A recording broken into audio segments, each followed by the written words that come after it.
Possum Sauce at Forge. Today I got this little drop of 5/8 round, it's just cold rolled, and I want to forge it into a drift. So I'll try to keep this video under half an hour so you guys can see the entire thing. It doesn't get chopped off. First thing I'm going to do, this end, this is a drop from making tongs out of 5/8 round. So I've got a little bit of a bevel, chamfer, whatever on this end. So I'm going to go ahead and draw that out to make the point for actually putting into the steel to drift it like that. What I want to do, I want a chamfer on this side so when I drive it through the steel, it can drop out clean. It doesn't get stuck in, you have to flip it over and pound it back out. So I'm going to start out by heating up this end, drawing a short little taper, and then flipping it around. And with that short taper, I'll be able to hold it in my tongs still for drawing this one. If I drew this taper first, it doesn't fit very good in the tongs, nice and sloppy. You try and come in sideways and it locks in there, but I mean, it could come out just fine, and I don't want more scars on my face. So I'll start out by heating up this end, and we'll put a short little taper on that side, then we'll flip it around and we'll do the long taper. And ideally, I should be able to do this in 2 heats, because it really doesn't take much to draw the taper out in cold rolled steel, just mild cold rolled.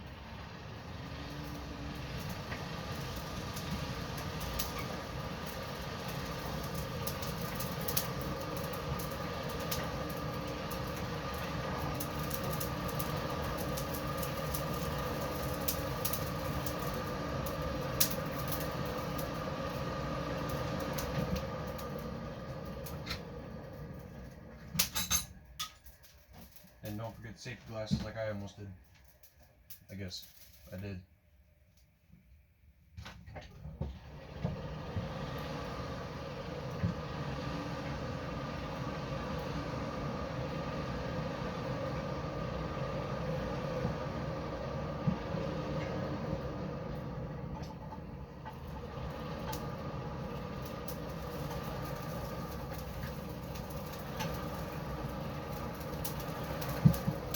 Burning my fire a little low tonight because I'm about out of charcoal.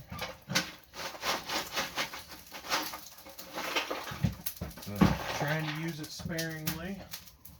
And this will take a few minutes to get the heat anyway because it was cold. But 5/8 round doesn't take too long. Not like trying to make a hammerhead or something like that. That can take quite a while.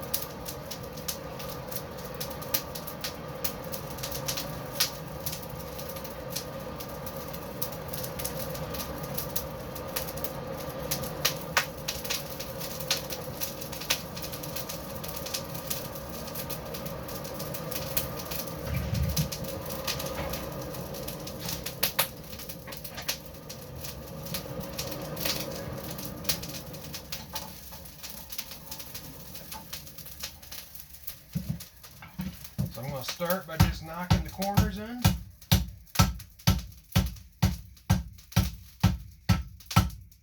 Keeping it rolling. And then the peak that was created by knocking the corners in, I'm just driving those down. And I'm not making a big enough taper to really require going from round to square to octagon and flatten all that out. With something like this, I'll just go ahead and start hammering away.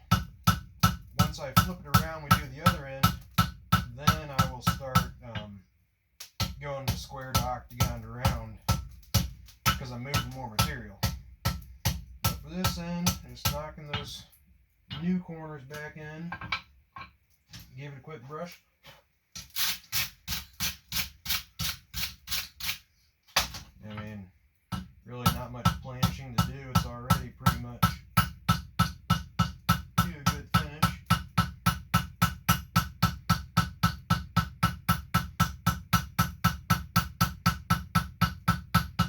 I'm not sure what the video looks like, but I'm at a very dull red. I can barely see it glowing.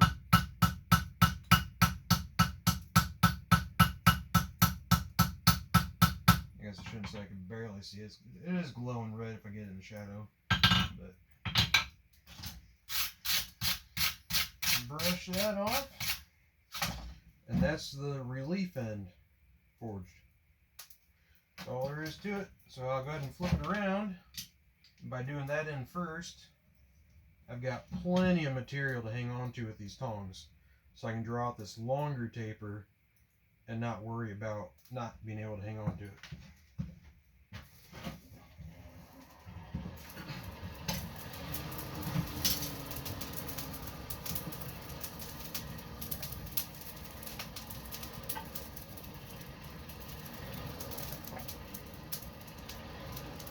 So like I said, my intentions on this heat is going to be take out a nice long square taper. I'll take that to an octagon, and then I will take that octagon to round just by knocking all the points off of that. And ideally, I want to do this taper in one heat. So 2 heats and it's done. I'd like to think that I could do this entire punch or drift in one heat, but honestly, I think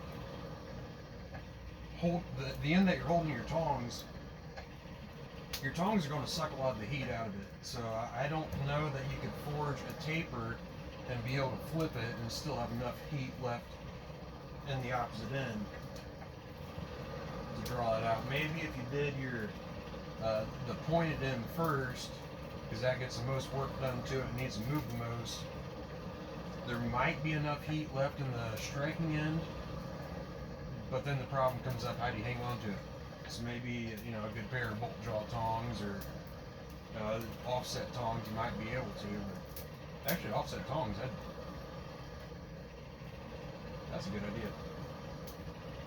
Those offset tongs you can hang on to in the middle when you're doing the struck end, flip it around, grab a pair of round stock tongs like these, and do your business end.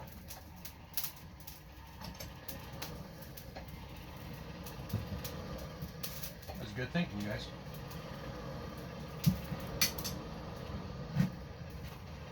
I always talk to myself when I want some expert advice. I was also homeschooled, so that doesn't work out. Anyway, we're up to heat now, so got a nice bright orange, yellow heat at the end. So I'll do that square taper. Start by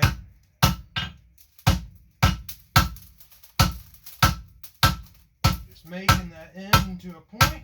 It's a nice sharp point. And drive that back, shrew it up a little bit.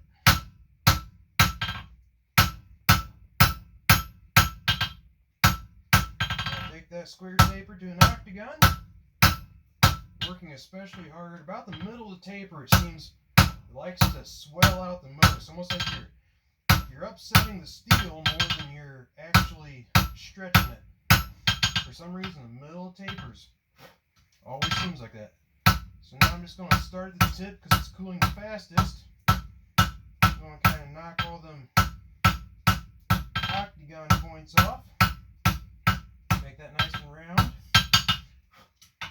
Now come back to about that middle point. Start knocking all those down. And I'm not just spinning this and hitting it, you know, in a nice even manner. My hammer is going at a more even manner, but my tong hand, I'm trying to locate all those points and stop with them points up so my hammer can actually hit them.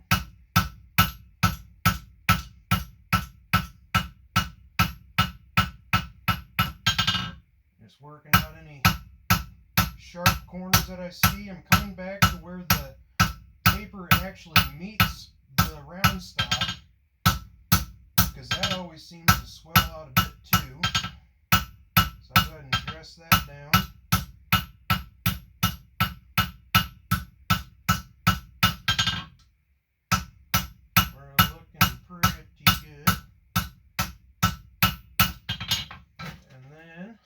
I'll sight down it and see where it needs straightened up a bit at.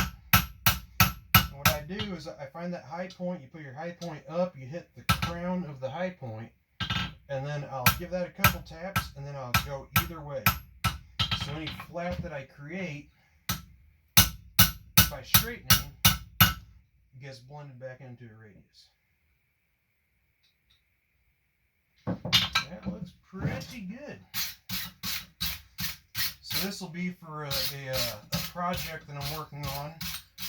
So the size does not matter. It's not critical. I just want a roughly 5/8, so I had some 5/8 round stock drop. Because the hole that I'm making, I will be forging the tenon that goes in it.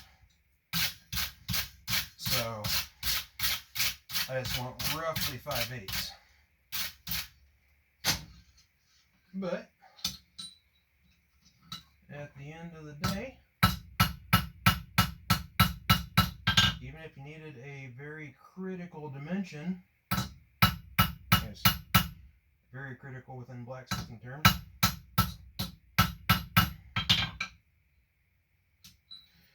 besides any tong marks that I made on the center of the body, that is the stock material size. So I started with 5/8 material. I drew this little struck end out, flipped it around, drew out this point, all nice and planish, pretty enough. And now I know that is a 5/8 drift. And granted, this was a mild steel. It's probably going to be a limited use. Might use it for this project and turn to nibs for a tong and then weld some reins on. Might, who knows what. Ideally, you know, a spring steel. H13, I love H13, but it is a pain in the butt to move. Get up to nice, you know, yellow heat, moves like butter. As soon as it hits bright orange, your hammer bounces. But I use H13 for, here's a little punch drift that I made. Yeah, I drew out that taper on it.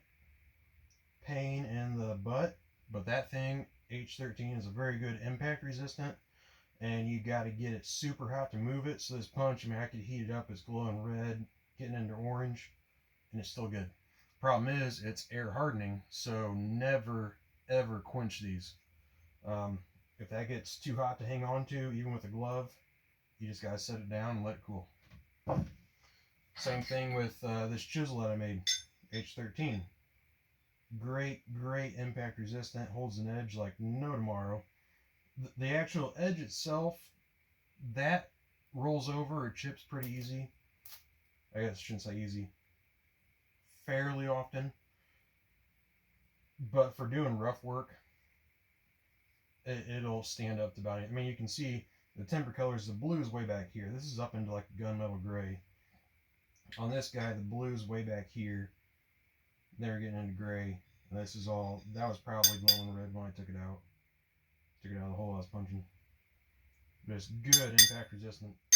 But I guess what I was saying is this is just mild steel. If I was making out of actually spring steel, I'd probably have half a dozen heats in it, just getting that taper drawn out. I mean, you got to draw the taper out. You got to go from square to octagon, go from octagon to round. You got to planish.